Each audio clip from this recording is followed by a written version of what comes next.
In a combined effort to counter the increasing presence of the Chinese Navy in Southeast Asia and the Indian Ocean region, India and Singapore today took their military relationship much further, with the island nation asking Delhi to dock its ship when needed at its Changi naval base. What is the implication of this? Vishnu Shom has the details.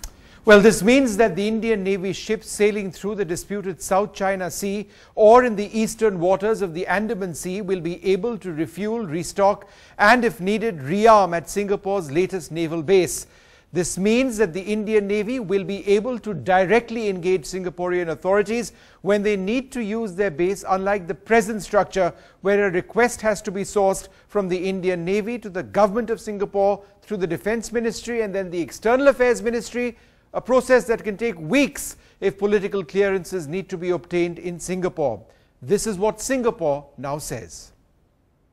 I would respond categorically, not only will we be more comfortable, I would encourage Indian Navy to visit Changi Naval Base more often. I would share with you that this bilateral naval agreement has also provisions for mutual logistic support. Now, to break into the Indian Ocean, Chinese submarines have to cross through either the Malacca Straits of Singapore or the Lombok Straits, the Sunda Straits or the Ombai Straits. You can see all of those, the location in that map. Now, in October, the Indian Navy decided to deploy warships on a continuous basis at these critical choke points to monitor the movement of Chinese vessels.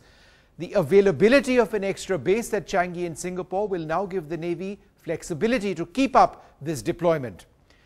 India and Singapore have called for joint Navy exercises with ASEAN nations, some of which, like Vietnam and Indonesia, have major problems with Beijing's speedy development of military outposts on reclaimed land in the South China Sea.